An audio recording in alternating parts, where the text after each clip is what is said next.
Атанас Карадечев, автор на барелефа на Левски, положен днес в българското посолство в Атина. Как се чувствате като автор? Първото, което изниква, вълнувам се.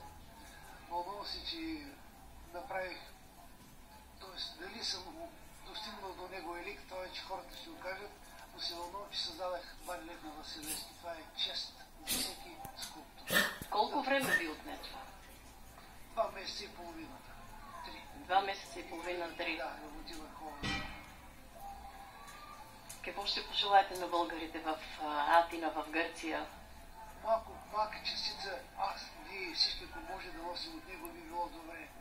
Това е човек, на който винаги ще му полагаме музей. Най-великият, може би, българин. Да. Който мисли само за народа си, не за себе си. Той, ако губи мене си, но ако печели цял народ. Мене си само губи.